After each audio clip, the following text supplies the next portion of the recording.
En esta sesión vamos a hablar sobre el puerperio. El puerperio es el periodo de tiempo que transcurre tras el parto y el alumbramiento hasta que el organismo materno ha regresado a las condiciones normales previas al embarazo. El puerperio dura entre 6 a 8 semanas y es en este tiempo en donde se producen una serie de cambios fisiológicos.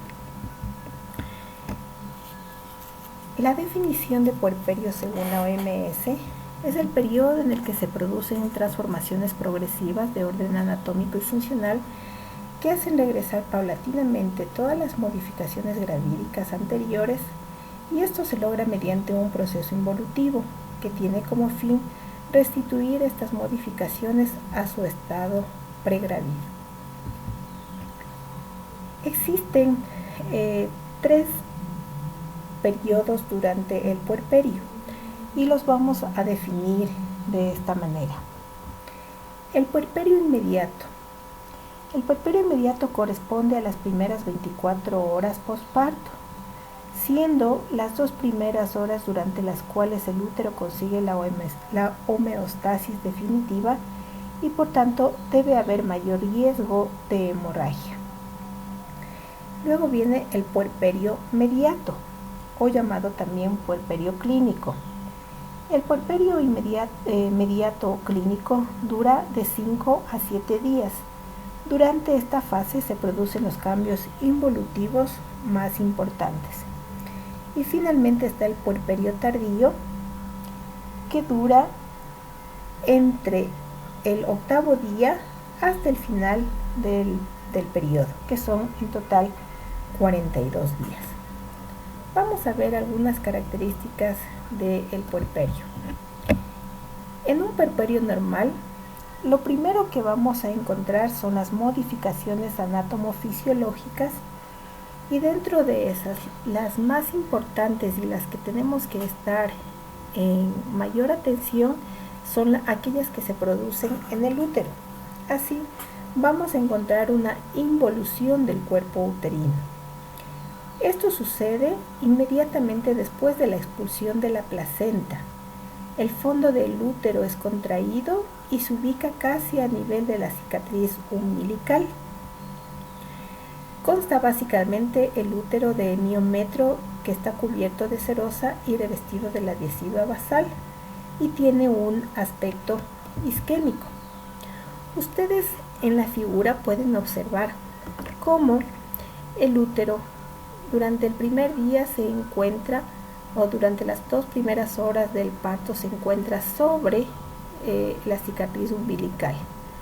Luego va a bajar a nivel del ombligo para posteriormente ir bajando progresivamente hasta que el 6º día estará mucho más abajo y en el 10º día ya estará dentro de la sínfisis del pubis. Durante el puerperio inmediato el útero pesa aproximadamente 1000 gramos. Una semana después pesará 500 gramos. Al final de la segunda semana pesará 300 gramos para quedarse con 100 gramos. El número de células musculares no disminuyen en el útero, pero su tamaño sí, y el tejido conjuntivo también va disminuyendo. Dentro de los vasos uterinos vamos a observar que estos disminuyen hasta alcanzar el tamaño que tenían antes del embarazo. Los vasos uterinos se cierran por cambios hialinos, se reabsorben de manera gradual y algunos son sustituidos por vasos mucho más pequeños. Algunos vestigios de vasos grandes persisten durante varios años. El cuello del útero y el segmento inferior también se van a modificar. El orificio cervical se contrae lentamente y durante varios días es permeable a 2 dedos. Al final de la primera semana se reduce el diámetro. El cuello uterino aumenta su espesor y se forma nuevamente un canal y continúa siendo más ancho y aparecen depresiones bilaterales en los sitios de las laceraciones. Estos cambios ya son permanentes. Aquí en la figura ustedes pueden ver un cuello uterino de una nulípara y en la gráfica B ven el cuello de una multípara, ¿no? Que ya ha dado a luz, ¿no? Se queda con cicatrices permanentes. Durante el puerperio inmediato vamos a tener lo que llamamos los entuertos. Los entuertos son contracciones uterinas más o menos molestas que hacen que el útero involucione, es decir, que vuelva a recuperar su tamaño inicial. Son más frecuentes y vigorosas en las multíparas y aumentan con la lactancia materna por liberación de la oxitocina, ¿sí? Al tercer día van disminuyendo progresivamente los entuertos. También encontramos los loquios. Los loquios son pérdidas líquidas a través de los genitales que se produce tras el alumbramiento. Los loquios están compuestos por exudados de la cavidad uterina durante la regeneración endometrial, por secreciones cervicales y exudado de la cicatrización de las laceraciones del canal blando del parto, ¿sí? Entonces, también constan de eritrocitos, de la decidua desprendida de células epiteliales y de bacterias. Tenemos 3 tipos de loquios. Los loquios rojos aparecen del primero al tercer día después del parto y tienen un aspecto sanguinolento. Luego aparecen los loquios cerosos entre el 5º al 10º día después del parto y su aspecto es rosado. Y los loquios amarillos, ¿sí?, aparecen a partir de los 10 días hasta el final del puerperio y su aspecto es amarillento o marrón, ¿sí? Por lo tanto, la enfermera tiene que tener especial atención en las características de los loquios para educar a la madre y que ella también ayude a controlar el aspecto de estos loquios, ¿no? Tienen que aparecer en cantidad moderada del primero a tercer día, son sanguinolentos, los cerosos del 5º a 10 días con aspecto rosado y los amarillentos o marrones desde el 10º día hasta que se termine el puerperio. La involución del sitio de inserción de la placenta dura hasta 6 semanas. Su cicatrización y su imperfección causa hemorragia puerperal tardía, es decir, que si no hay una cicatrización o una involución, se podría presentar una hemorragia tardía en el puerperio. La vagina, ¿sí?, se vuelve blanda y fácilmente distendible, recupera su estado normal en las 3 semanas siguientes y el introito permanece parcialmente abierto, ¿sí?, en donde están destacando las carúnculas mitiformes, ¿sí? Entonces hay la posibilidad de que exista penetración porque la vagina permanece abierta. En cuanto a las vías urinarias, la vejiga, ¿sí?, tiene mayor capacidad y es relativamente insensible a la presión intravesical. La dilatación de la pelvis del nado y de los uréteres permite durante el puerperio tardío permanecen todavía agrandados. Hay un alto filtrado glomerular en la primera semana del puerperio, ¿sí? Se produce una diuresis más o menos de 3 litros al día en el puerperio inmediato, con la finalidad de ir eliminando todas las sustancias tóxicas que se han quedado dentro del organismo. El peritoneo y la pared abdominal permanecen flácidas y blandas, ¿sí? La pared abdominal vuelve fácilmente a tener su aspecto como antes del embarazo, sin embargo puede haber la presencia de estrías por la ruptura de las fibras musculares. Los músculos todavía permanecen atónicos, es decir, están flácidos, sin tono, y la diastasis de los rectos abdominales persiste todavía. En cuanto a los signos vitales y sobre todo la presión arterial y la frecuencia cardíaca, estos se van normalizando rápidamente después del parto. El resto de parámetros vitales recuperan sus valores normales a partir de los 15 días. ¿Sí? En cuanto al sistema cardiovascular, el gasto cardíaco disminuye y el volumen sanguíneo también disminuye.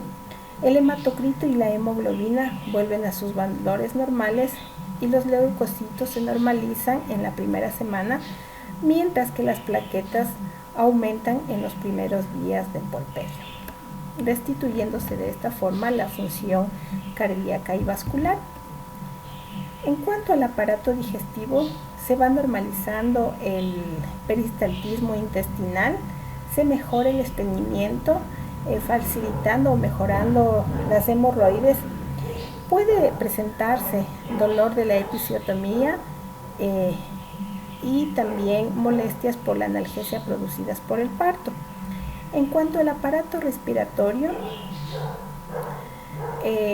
no se ha modificado la capacidad vital, sigue con el mismo volumen residual de oxígeno. Hay un aumento de la ventilación en reposo y consumo de oxígeno en las primeras semanas del posparto. En cuanto a las hormonas, los estrógenos, cuya concentración plasmática había aumentado unas 1000 veces en la gestación, se normalizan entre el día 3 y 4 después del parto.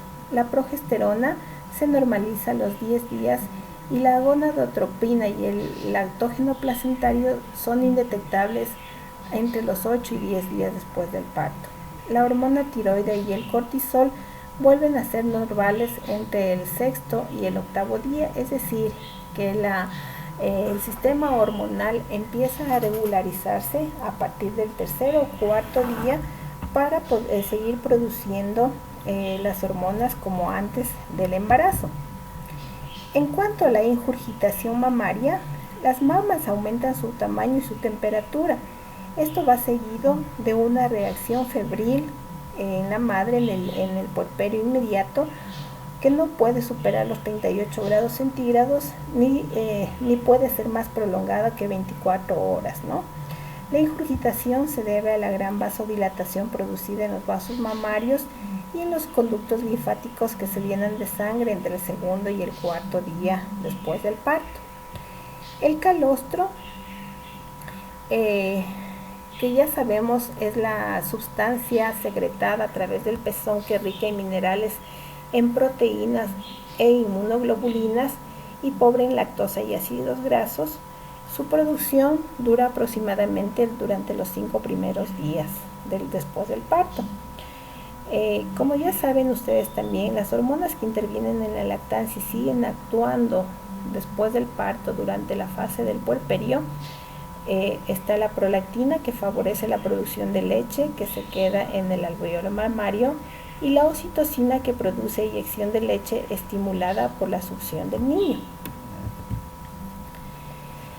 Como hay una restitución ya de toda la actividad hormonal, la actividad del ovario también se mantiene en expectativa durante la lactancia por espacio de varios meses, ¿sí? Sin embargo, el restablecimiento del ciclo hipofisiario ovárico tiene lugar antes del destete, ¿no? Entonces no es muy seguro el método a través de la lactancia materna para planificación familiar, porque la restitución del ciclo hipofisiario ovárico se da antes de que se produzca el destete en el niño, de forma que el advenimiento de un flujo menstrual puede tener lugar, de forma que antes de que el flujo menstrual se instaure ya puede haber otra concepción, ¿no? Entonces esto hay que informar a la madre, pues para que no se confíe pensando en que está dando de lactar y que no se puede embarazar. La evidencia manifiesta que durante la lactancia, antes de producirse el destete, ya puede restituirse el ciclo ovárico, por lo tanto puede haber gran riesgo de concepción. Frente a todas estas involuciones producidas durante el puerperio, la enfermera tiene que estar preparada para dar una atención oportuna en las diferentes fases. De esta manera vamos a observar qué es lo que se puede hacer en el puerperio inmediato. Ya sabemos que es un periodo crítico con un alto riesgo de complicaciones. Por lo tanto, La atención que la enfermera dé en esta etapa es fundamental para ir evidenciando y evitando complicaciones. La madre debe permanecer en la sala de recuperación. Se valorará profilaxis farmacológica de la hemorragia. En esta etapa del puerperio inmediato es de suma importancia observar sobre todo los signos de evidencia hemorrágica, ¿sí? Hay que controlar el sangrado y la involución uterina sobre todo. Las complicaciones más frecuentes son la hemorragia y el shock, por lo que deberemos valorar los signos y síntomas de estas dos entidades.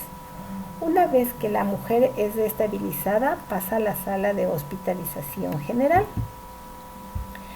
¿Qué es lo que debemos controlar? ¿Qué signos y síntomas debemos controlar durante el puerperio inmediato? Durante el puerperio inmediato debemos controlar el nivel de conciencia, pues si la mujer está inconsciente o está confundida, será una indicación de hemorragia interna. ¿Cómo está la tensión arterial? ¿Está alta? ¿Está baja? ¿Sí? ¿O tiene valores normales? Su frecuencia cardíaca también nos determina si hay presencia de hemorragia o presencia de dolor. La temperatura nos indicará la presencia o ausencia de infecciones. ¿Cómo está la frecuencia respiratoria? Generalmente la frecuencia respiratoria se altera cuando hay dolor o cuando hay hemorragia. Si hay diuresis, después del parto se debe a la máximo a la hora o a las 2 horas instaurar la diuresis espontánea en la mujer, con la finalidad de que el útero vuelva a contraerse o se produzca la involución del útero y no sea un obstáculo para que esto se produzca. Hay que valorar la hemorragia genital observando la cantidad de sangrado, el color de los loquios y el olor de los loquios también. Debemos observar las características uterinas, topando el fondo de útero y constatando que éste vaya involucionando.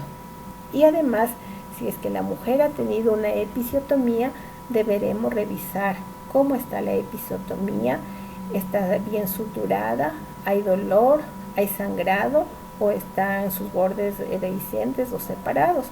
Estos son los cuidados inmediatos que se da durante el puerperio inmediato. En el puerperio mediato y en el puerperio tardío es fundamental educar a la madre con relación al control de loquios, a los signos de alarma por infección, por ejemplo, si hay un aumento de la temperatura sobre los 38 grados, tendremos que informar a la madre que necesita control médico por una posible infección del útero. Cuando el útero no ha involucionado totalmente, también tenemos que educar a la madre indicándole que esto es una urgencia médica y que necesita de una revisión. Y sobre todo el control en el cambio de las características de los loquios nos irá dando las manifestaciones de normalidad y de recuperación del organismo durante este periodo.